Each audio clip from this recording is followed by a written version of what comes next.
SwissBorg is the official partner of my channel where you can buy, sell, hold, and more importantly stake your cryptocurrencies. You can even earn yield on your stablecoins. Sign up with my link and you'll earn up to $100 worth of their native token CHSB just for depositing €50 worth of crypto. SwissBorg. Hello everybody, welcome back. I'm going to present you with some advanced hopium here, which is something I suppose we all need, especially those of us who choose to hodl or just buy and hold or stake or whatever, and I hold on to the Bitcoin that we may have had since the beginning of the last bull market or whatever. Yeah, some people just prefer to hodl. In fact, Michael Saylor might want to watch this video. I imagine he probably will, and so it's for those people. And again, this is just an observation on the chart of things that have happened previously, and I suppose quite a tasty looking trend line that we can hold on to for something. All right, we can look at it and we can hold on to it. All right, so it's not anything other than an observation. It's not a call or anything like that, but it's something worth thinking about for those who need a little bit of a pick-me-up. Because I imagine that a lot of us do. I do. Look, I hold crypto. I hold plenty of Bitcoin. So yeah, I suppose this is something that we all need from time to time. Whether it be true or not, I can present it to you from the chart, and we'll see if it materializes into something over the coming months. So first of all, we've all seen this many times on this channel. I'm not going to bore you to death with it. White lines represent halvings past and halving to come. Within these periods, we can see the tops and the bottoms, the tops and the bottoms and the tops and maybe the bottoms. And the tops and bottoms take place in the middle range, really. So the top within the first third and the bottom within the last 2/3. And so we are expecting a low to form. Now, we've done this before. We've measured the peak to the low. And again, we're looking at this on a weekly, so it's going to be a little rough and ready. So it's basically a year's worth of consolidation on the last bear market. The one prior to that, a little bit longer, 400 days. And this one so far, if we measure it from the absolute peak, more or less, to where we're at right now, it's basically been a year. So really, we've got any time from now till the end of the year, really, to form this low, wherever it might be. And that would be more or less in keeping with the previous two peaks to bottoms. Now, the main thing I was going to show you today is still based on a weekly, and well, to be fair, I'll show you something else actually first. So we'll go back to HyperTrader. The last two major lows that were formed, whether it's the bear market bottom of 2018 or the March COVID crash in 2020, we had significant higher lows form on the money flow index. So we've seen this before. Again, this is nothing new. So we found ourselves scraping this area and then plummeting and finding in a significant new low, but with that I found a higher low on the money flow index, marking the absolute bottom. Same thing happened over here. So a giant consolidation from the 2019 peak, consolidated for a really long time, started to turn up again, and then capitulation, March COVID crash, whatever you want to call it, the black swan of all black swans. But while doing that, found itself a new higher low on the money flow index, marking the absolute bottom. These are, pretty interesting in what they refer to, which is that despite price action, volume remains in. So buyers stepping in, volume is still high and gets picked up. Now, if you look at the money flow index this time round, significant low. This is, I think we marked this off as the lowest low that the money flow index had ever formed on Bitcoin. And look at it now, extremely high. So you can read into this in two ways, really, which is that we're likely to print this bullish divergence this time round on the weekly. Remember, they're very likely to do that. However, with it being so significantly high at this level, means that the low could form significantly lower than where we are right now. So we could be talking 12, 15, 16, 8, who the hell even knows? But it would likely form the bullish divergence. And actually, to couple this, we've got bullish divergence on the RSI, and we've got a snaking up reaccumulation style histogram and diverging MACD as well. So this looks in keeping to what you'd expect to see of an accumulation period, despite the horrendous dumps. Now, it's also worth remembering that this dump obviously was in the midst of a bear market, but it's also to do with FTX and then all the nonsense which is likely to rear its ugly head as a result of that situation. So there is obviously other things outside of this chart that we have to hold on to, similar to this move over here. So this was the black swan of all black swans. Like I say, we were working out quite well. It was only when that ugly virus reared its head into the markets, really, and then that's what happened. But the TA said, don't particularly worry about it. Look at what happened last time we did this. We found the absolute low on that higher low. So this is something we can think about as and when it happens, or has it already happened? That's the thing. That's the thing to think about, because I was talking last night on the live stream about how, and again, this is going to sound crazy when you say it out loud, but I think that the bear market for traditional markets could potentially be over. And we might be going into a period of accumulation and upside and continuation into what could be a new bull market, despite the recessions taking place in countries globally. That can sometimes be bull market territory. I know how it sounds, but it's true. Look at 2008. The recession, carried on for several years. It was the repercussions of that recession still being felt not too long ago. But the bull market for indices and stocks pretty much began on the day of that crash when BlackRock and whoever else went insolvent. So there can be opportunity in the face of recession. In fact, I would argue that that's one of the greatest opportunities for those who have the capital to invest, which many don't, unfortunately. And this has always been the issue with recession. The recession is felt for the people on the street losing their jobs, paying more prices for this, that, and the other. Anyway, let's not get into all of that. Let's continue with the chart. So there is a decent chance now from the Dixie peaking, which is what we saw 4 or 5 weeks ago now, when we said, right, okay, the everything bounce 2.0, stocks are going to lead, Forex is commanding this move. So we've got indices, we've got stocks, and we've got Forex and commodities all working out really well. And crypto was working out okay until FTX ruined the party for everybody. But the rest of the world is still feeling the everything bounce. And actually, it's getting to points now on the chart where we can start to almost entertain breakout territory, bull market continuation, especially as the last CPI was relatively soft in many ways. It wasn't too bad. The markets seem to have got a lot of confidence as a result of that. So there is a chance that the bear market in traditional markets is over. Gold breaking out as well. This is all usually signs of dollar weakness and continuation of dollar weakness. And actually, what we'll do just before we see this, I'll just show you this of the Dixie chart. I'm sure you're all aware of it because we've been talking about it on the channel since we peaked, just before we peaked actually. But if we have a channel like this that's been going on for the best part of 10 years, you might expect now that we wiggle our way back down to the trend. And this can take years. We've been in an uptrend now for over a year, and again, this is something that we diagnosed on the channel. We said, look, there's very likely to be a bullish year for the Dixie, and it was one hell of a bullish year for the Dixie. But the last time we had one of these mega moves up from this trend, we wiggled around and we eventually broke down over a period of years. So this found its peak around 2015 and found its low around 2020. So a 5-year downtrend basically of I suppose you could call it, to start with, volatile but stable downtrend. So that could be very much like the next bull market, and this is how it could look, something along these lines, down to the bottom around 2025, which would also mark the 4-year cycle peak as well, more or less, 2025 into 2026. That's where Bitcoin would likely find its next top, given its 4-year market cycle trajectory, right? So that's just one observation on the Dixie. We've looked at the money flow index and all these other precursors to finding lows, negotiating lows, should we say, when it comes to divergence. Now let's just have a look at one last thing here.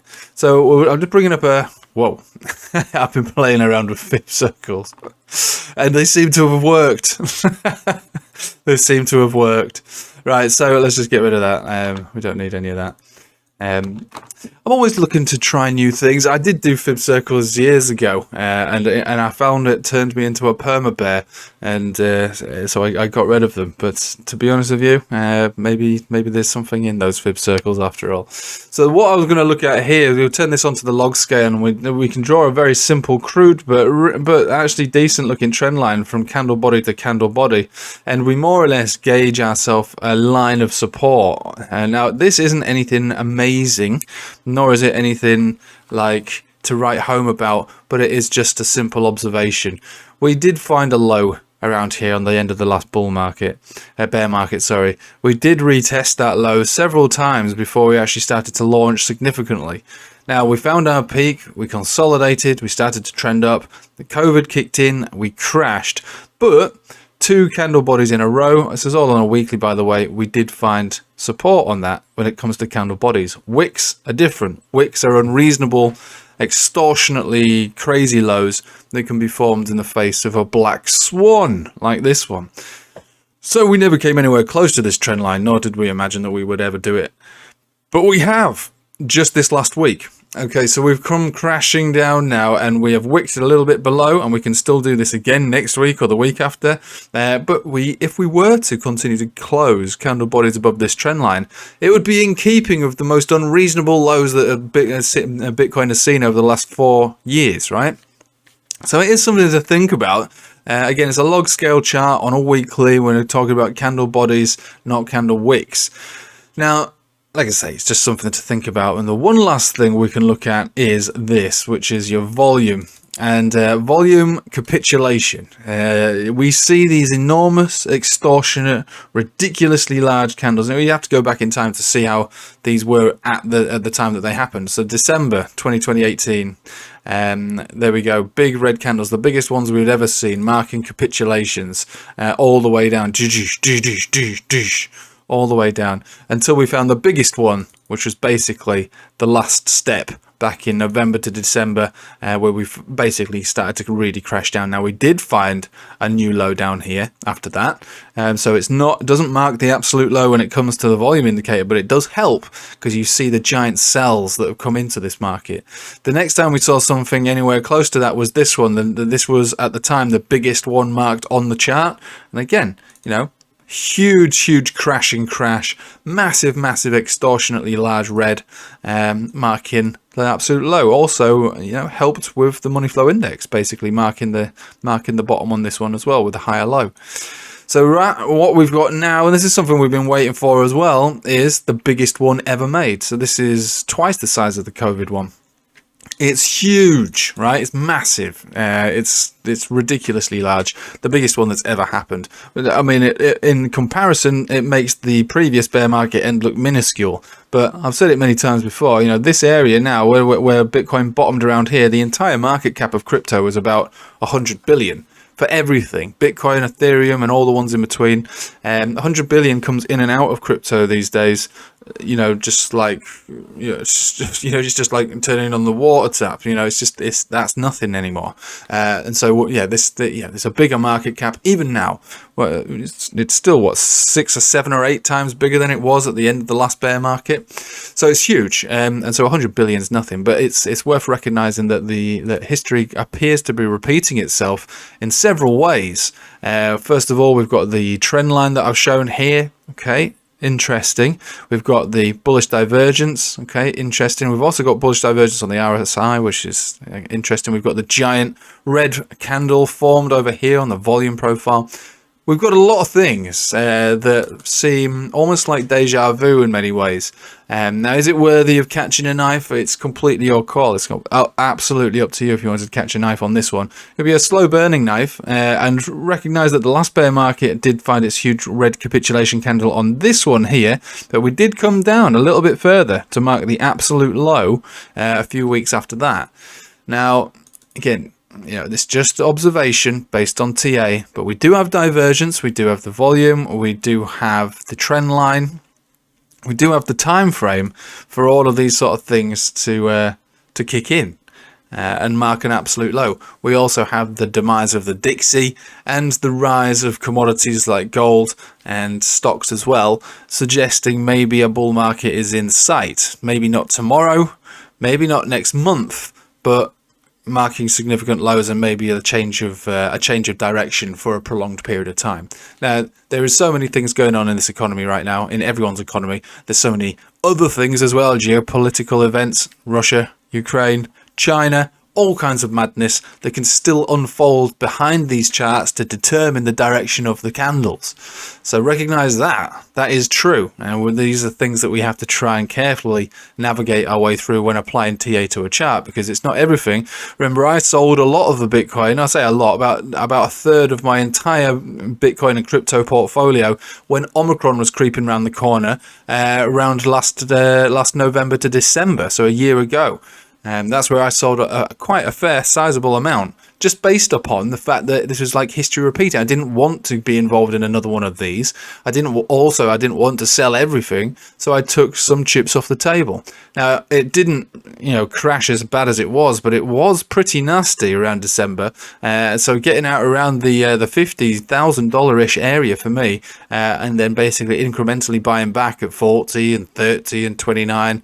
And wherever else I've bought back, and still having a lot of that cash on standby, ready to go back in at lower levels for probably altcoins this time round. And again, that's a video for maybe tomorrow. I'll make a video as to why I'm more interested in altcoins than I am in Bitcoin at the when we do mark or look to confirm a bottom, which we could be honestly looking to do maybe even already, but if not already, quite soon, as far as time, volume, cycle, divergence is concerned, plus traditional markets, forex markets, and commodities. So it all seems like a reasonable risk to reward. So I won't say risk to reward, an educated guess, I suppose, based on historical performance of Bitcoin on the long-term time frames, and also applying the everything bounce, which is still very much in play for all other aspects of the financial world except for crypto,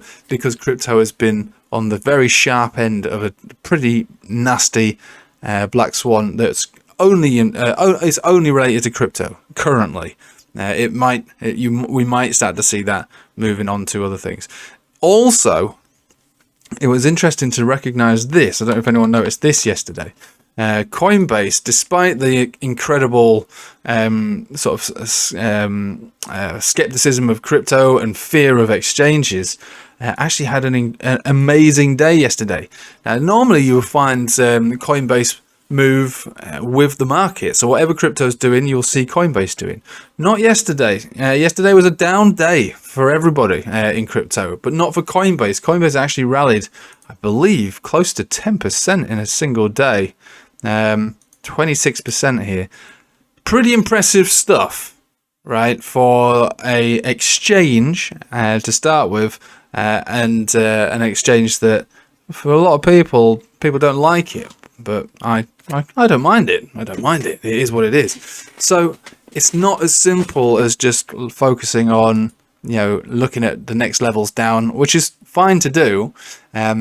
There is evidence to suggest that either a bottom is in or it's getting very close to being in.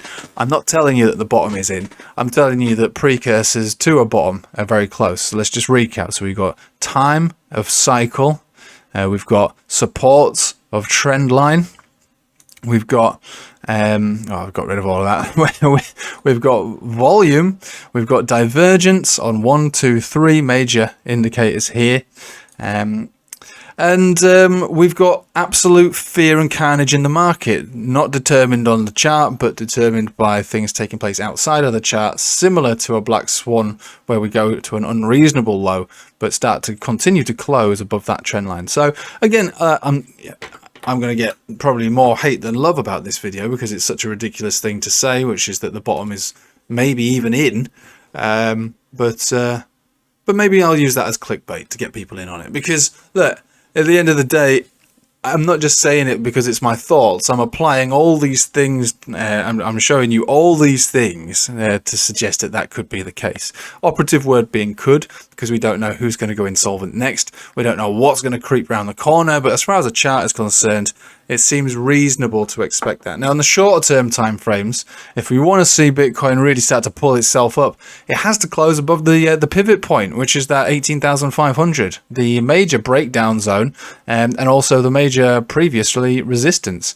If we don't see that, probably by the end of this week, as in like the weekly close being tomorrow night, or the beginning of next week, then we probably will come down just based on the chart's momentum, short-term time frame momentum. And that's fine because, like I say, the divergences are likely to remain in place, even at significantly lower lows on this one.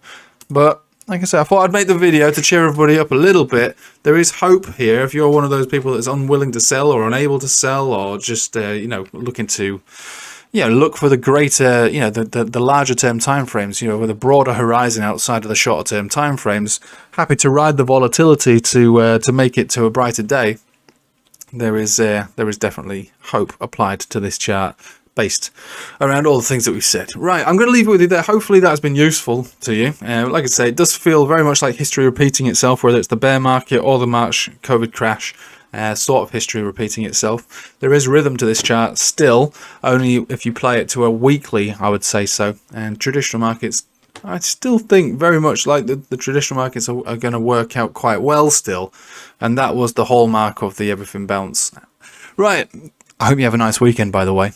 Join the Telegram and the Patreon and the Discord and whatever else. Even on Twitter. I exist on Twitter, although I'm quite quiet.